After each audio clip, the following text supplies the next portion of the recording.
Man of Steel. So many smart choices. Such a bad movie. Making tons of money, though. Okay, that was link bait. It wasn't a bad movie. Yeah, it was. I mean, well, if the projector had broken down after the first 90 or 100 minutes or so, it might have been a pretty good Superman movie. So many smart choices up till then.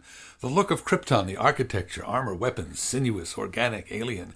Compare that to any previous version of Krypton on film, no comparison. Production designer Alex McDowell and team, excellent work. And maybe I'll see a hint of Gallifrey. Casting was superb. English actor Henry Cavill as Kal-El, Clark, and Superman.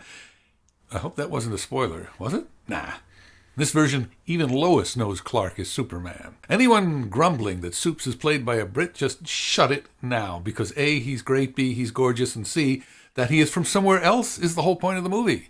I think Cavill has an even better American accent than Hugh Laurie. Michael Shannon, whom we've seen as the driven and twisted agent Nelson Algren in HBO's Boardwalk Empire, is General Zod, and he puts his own stamp on the role. Sorry. Superman has two fathers. No, they don't live together. In fact, they're both dead, actually. Russell Crowe, the bio-dad, Kryptonian, keeps coming back because Kryptonian tech. Kevin Costner, the stepdad, the Earth guy, keeps coming back because flashbacks. The women, all wonderful. Amy Adams as Lois, Diane Lane as Earth Mama Martha Kent, and Kryptonian Mom Lara, played by Israeli actress Yelet Zura. Yes, Superman's mom is Jewish, and you know what that means. He's Jewish. And the story makes some smart choices for the most part. It's by David S. Goyer and Christopher Nolan, screenplay by Goyer. I thought it was a great choice to cut right from the destruction of Krypton to Clark, working as a young adult. Clark's childhood on the Kent farm weaves in and out of the story in flashbacks as he struggles to find his place as an alien on Earth. Clark as alien becomes the emotional heart of the film. He's a closet alien, passing as human. It's an immigrant story. It's every closeted gay's story, but more specifically, it's the Jewish American story. Not an accident that the character Superman was created by two young Jewish Americans in Cleveland in the 1930s, an age when anti-Semitism was common in the U.S., when Hitler was raging against Jews in Europe. Most of our iconic comic book heroes were created by second-generation Jewish Americans, many of whom, like Kal-El, going by Clark Kent, took on more American-sounding names. Batman's Robert Kahn became Bob Kane. Stanley Martin Lieber goes by Stan Lee. Jacob Kurtzberg, Jack Kirby. Man of Steel sticks pretty close to canon, except in one area, Lois Lane. In the classic stories, Lois's role is to blunder bravely but foolishly into situations that require Superman to rescue her. She's also the butt of endless jokes, fan jokes about her inability to see through Clark's perfunctory disguise. It's just a pair of eyeglasses! It's the same face! Meet 21st century Lois Lane. She's in on the secret identity from the outset. Not only that, she's smart enough to save Superman, provided Jor-El coaches her every step of the way. This new approach to Lois gives up something very valuable, that awkward love triangle among Clark, Lois, and Superman. One of the few opportunities for comedy in the franchise. I can understand not wanting to compete with memories of Margot Kidder and Christopher Reeve in 1978, but leave that out, the story is so darn earnest. There isn't a single character on either planet who knows how to crack a joke or can see any irony in anything. No light moments anywhere until the very, very end. This decision never to allow a bit of humor to peek through isn't the worst choice in the movie. It's only the second worst choice. The worst choice is to end it with 45 minutes of uninterrupted mayhem.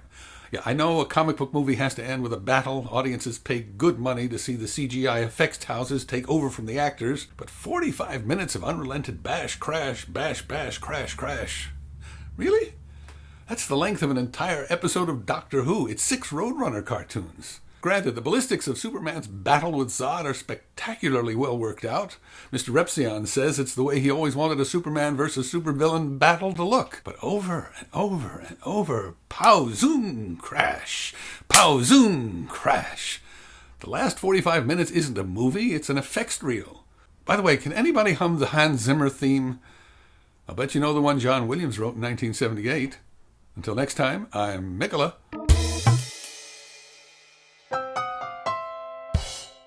DVD Extras.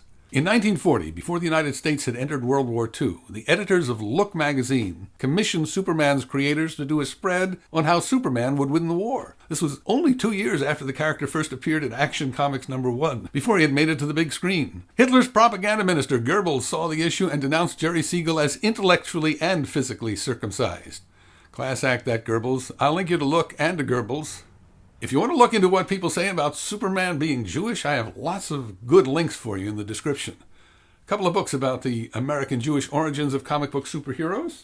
Up and Oy Vey by Simcha Weinstein, and Disguised as Clark Kent, Jews, Comics, and the Creation of the Superhero by Danny Fingeroth. And there are a couple of more in the description. If you'd rather not read, you can listen to an episode of PRI Studio 360, also linked in the description. Today's shirt, from my Obama connection, another bit of revisionism in The Man of Steel is to avoid saying Superman fights for truth and justice. Instead, they say he's a symbol of hope. Not exactly sure how that works out. What are we hoping for? That we all get superpowers? I got a hope for you. I hope you subscribe, like, comment. I'm asking nicely. Please. Thanks.